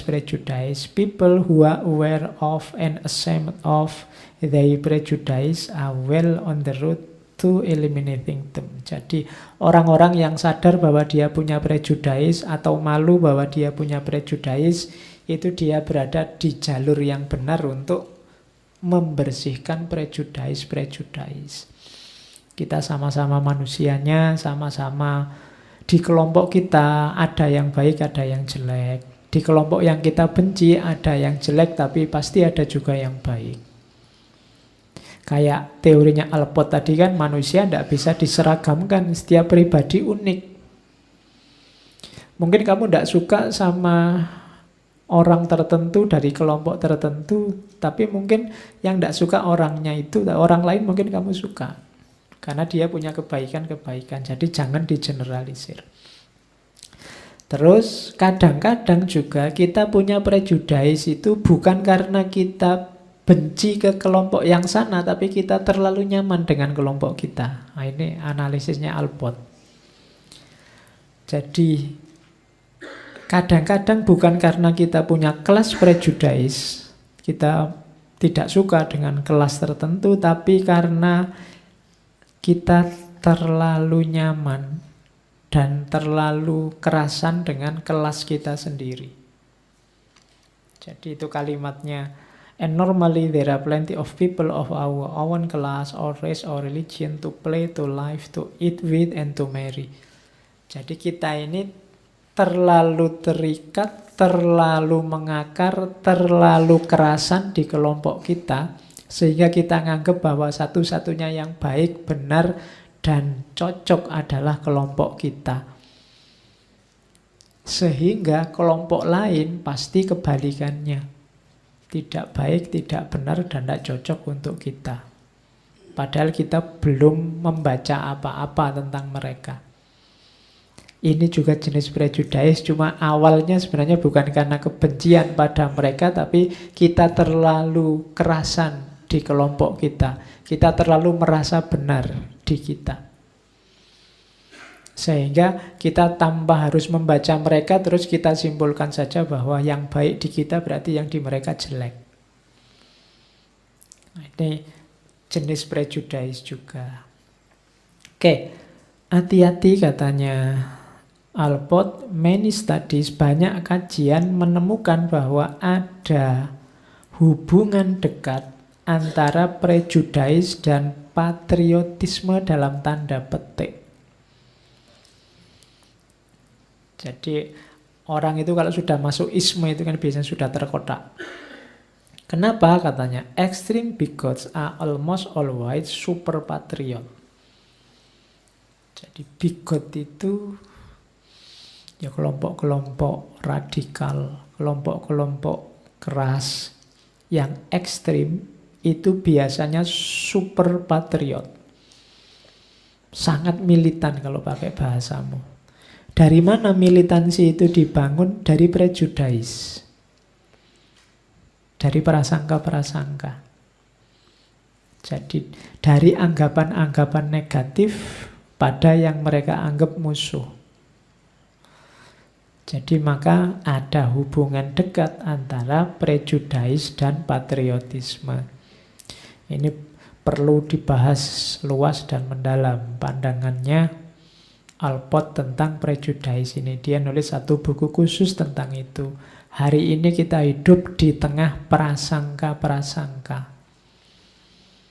Wadahnya kita sebut hoax. Yang itu kan tiap hari beredar di mana-mana. Dari mana hoax itu mendapatkan kekuatan? Dari prasangka. Kenapa kok hoax dari kubu musuhmu selalu kamu anggap salah, sementara yang dari kubumu selalu kamu anggap benar? Karena isi kepalamu isinya prasangka-prasangka bahwa musuhmu selalu salah dan jelek dan kelompokmu selalu baik dan benar. Itulah yang hari ini lestari. Hari ini hidup di mana-mana. Kenapa kok susah sekali?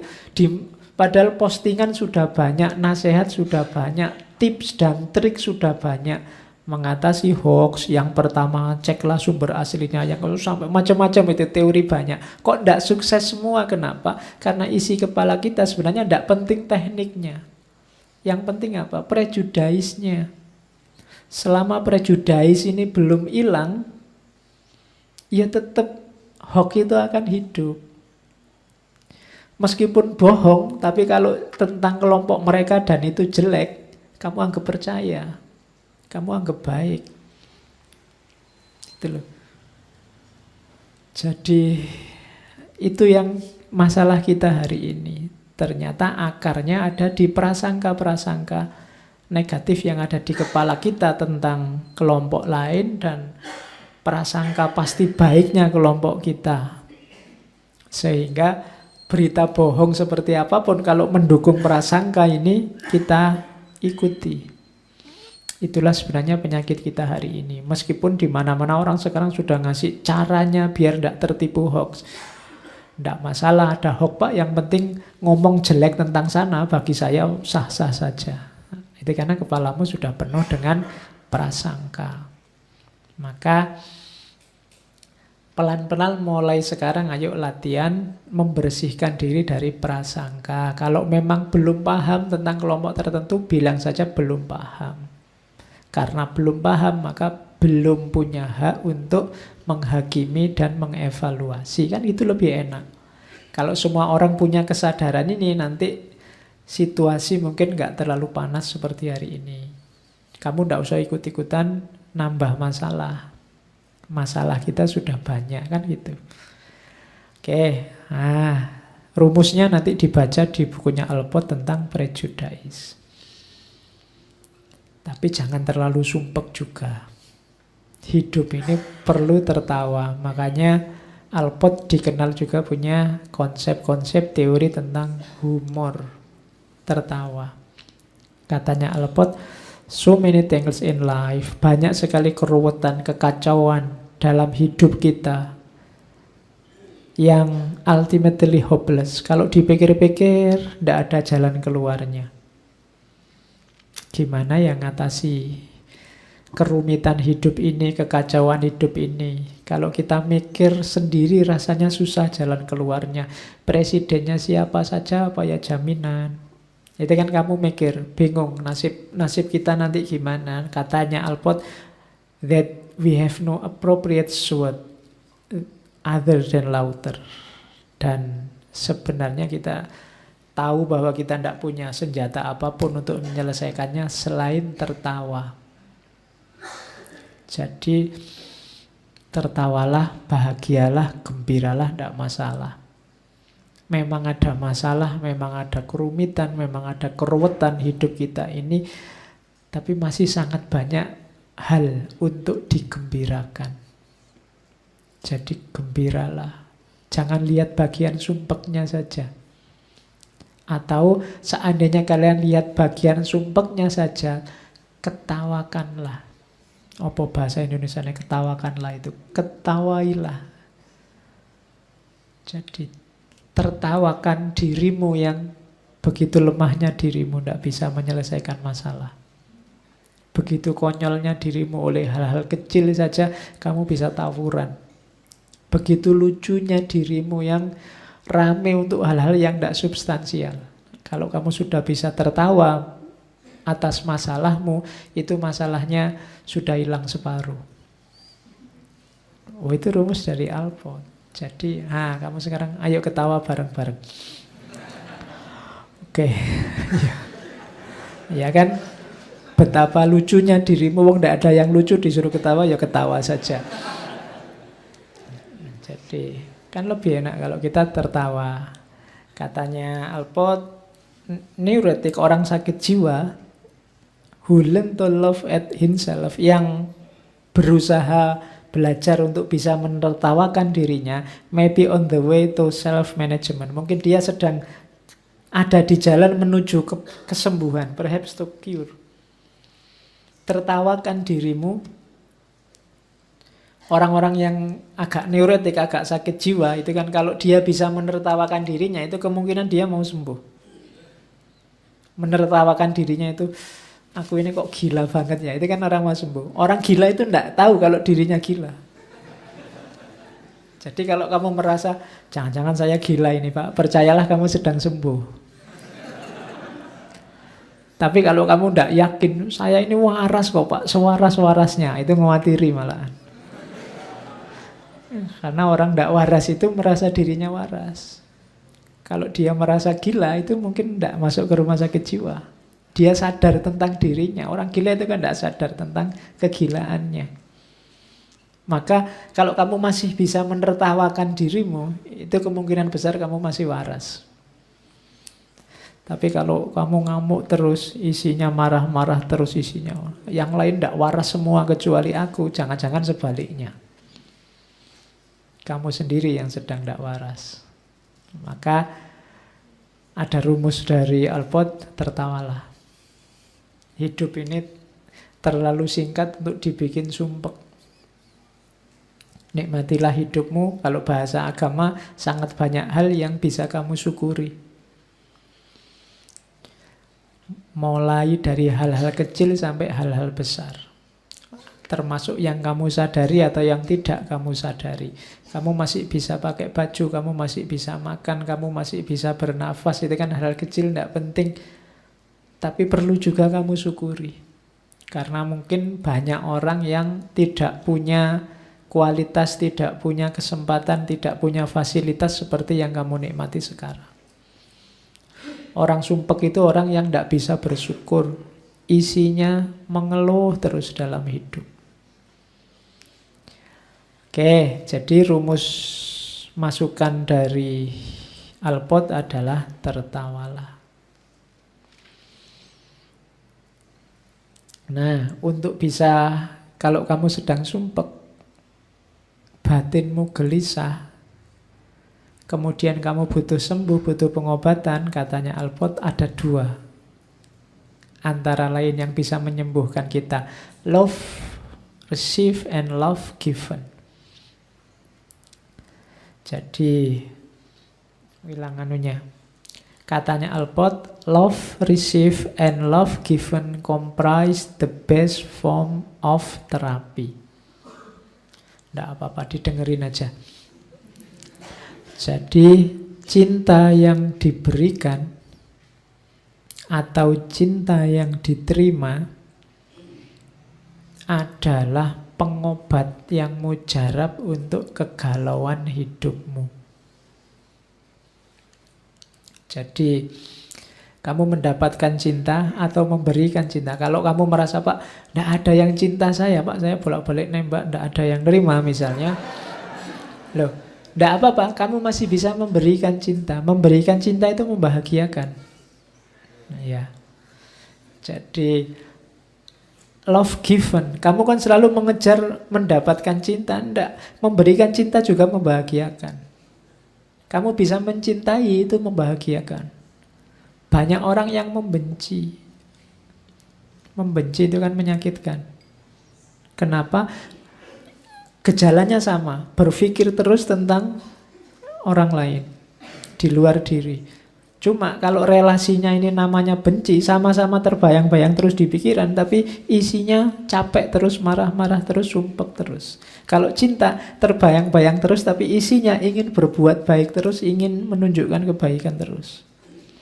Maka usahakan relasimu itu relasi cinta. Ketika kamu cinta, kamu selalu ingin kebaikan untuk yang kamu cintai. Kebalikannya benci. Capeknya sama. Orang benci itu kan juga terbayang terus sama yang dibenci, terus ingin gimana caranya menjatuhkan, mengalahkan, meruntuhkan yang dibenci. Sementara orang yang jatuh cinta, kebalikannya, gimana caranya yang dicintai jadi baik, jadi senang, jadi bahagia. Maka cinta adalah obat bagi jiwamu. Apakah itu memberikan cinta atau mendapatkan cinta dari orang lain? Ya, mendapatkan cinta itu tidak cuma harus dari pacar, dari orang tuamu, dari temanmu, dari sahabatmu.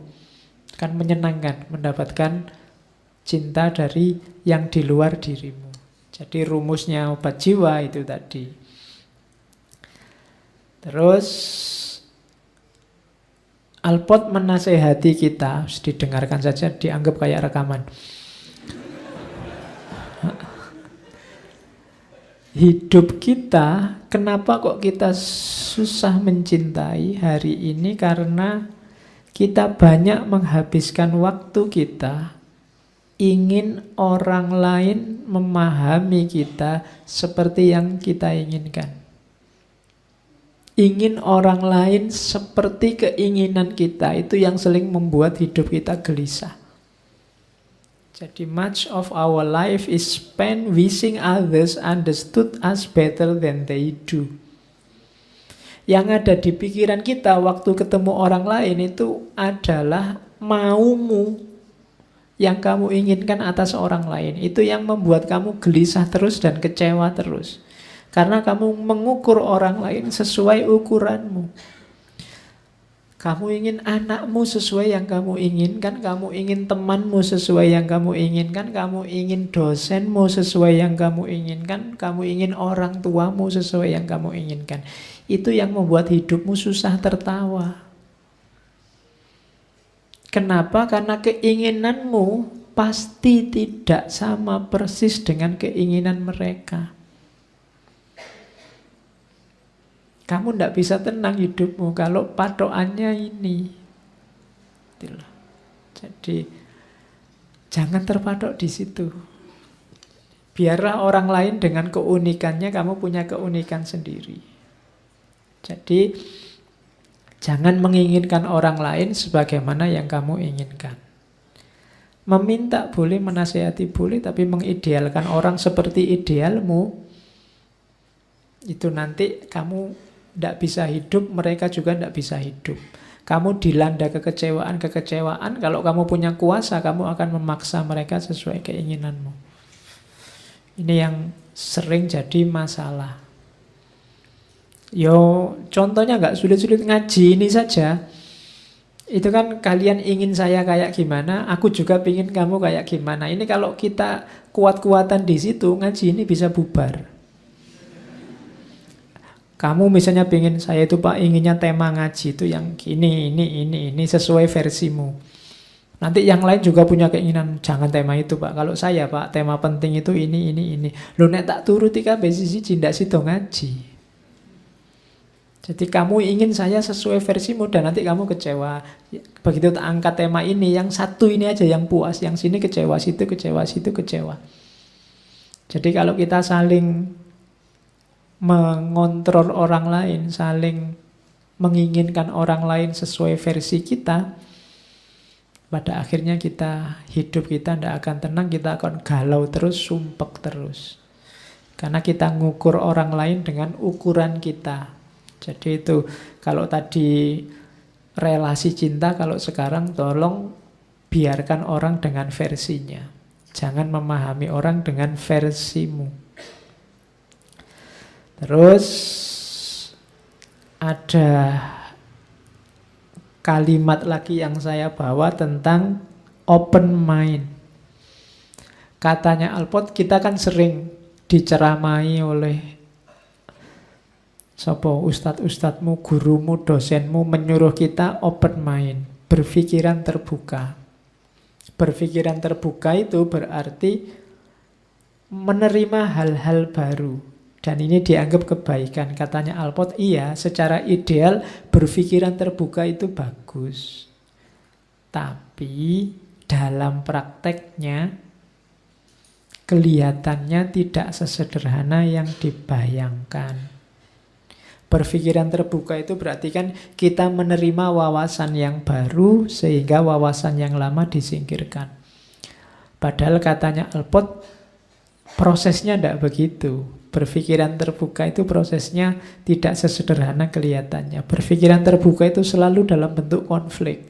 Kenapa? Karena kalau ada yang baru, kita memahaminya kan pasti dengan kacamata yang lama. Kalau tidak pakai kacamata, Pak, tidak bisa. Hidup kita itu selalu punya cara berpikir, cara pandang, punya perspektif yang lama. Sehingga ketika ada yang baru masuk, itu kan tidak serta-merta kita telan, tapi selalu kita lihat dengan kacamata lama yang kita miliki. Itulah gunanya masa lalu sebenarnya.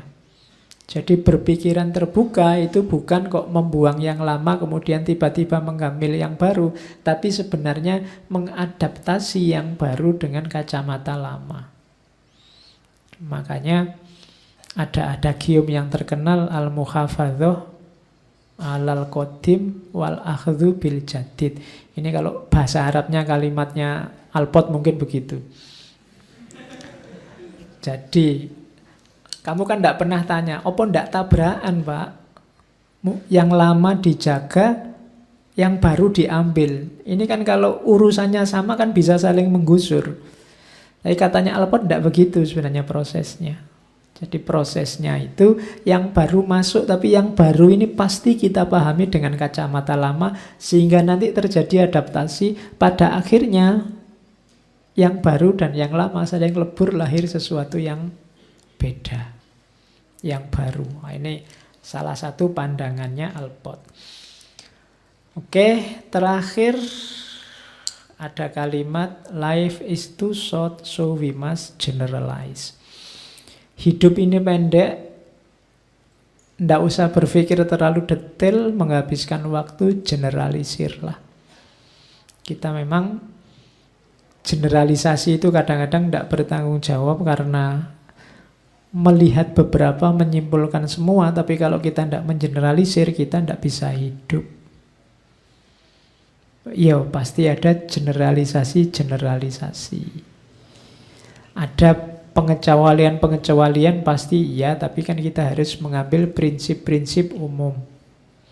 Jadi rumusnya hidup begitu. Ini maksudnya apa?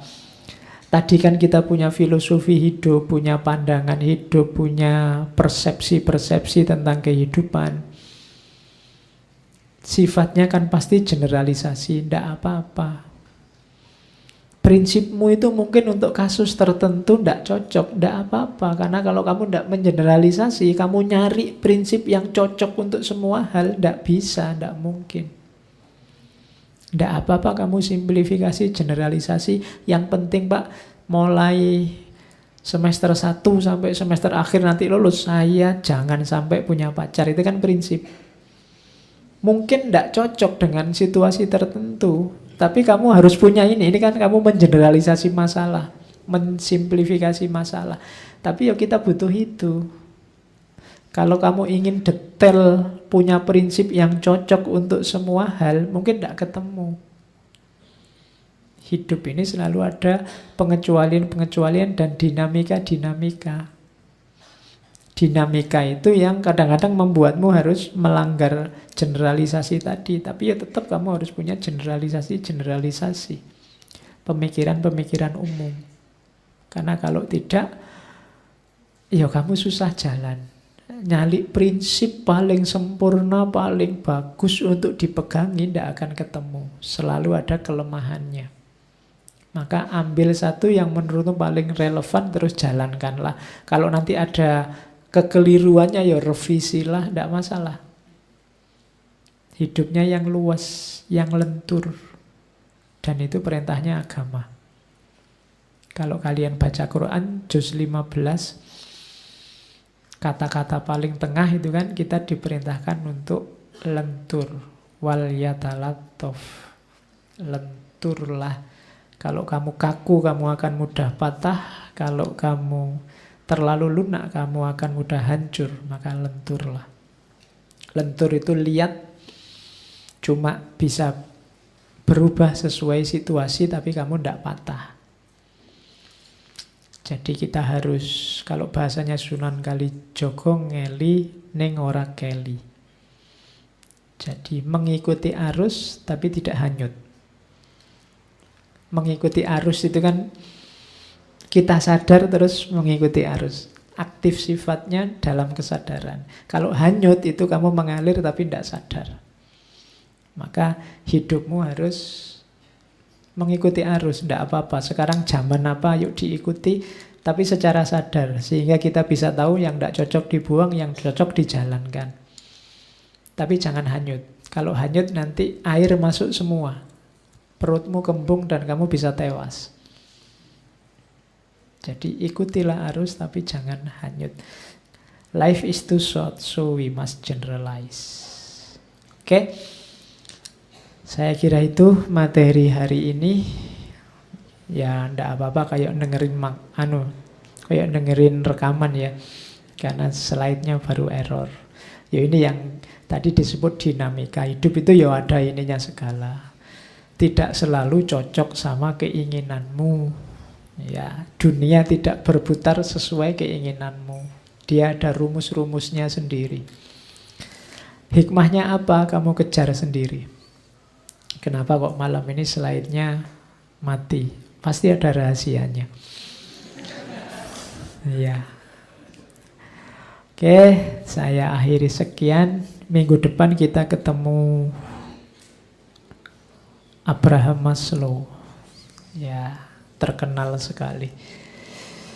Insya Allah ya, kita ketemu minggu depan di tokoh psikolog yang membaca tentang kepribadian.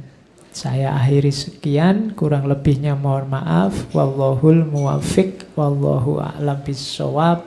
Wassalamualaikum warahmatullahi wabarakatuh.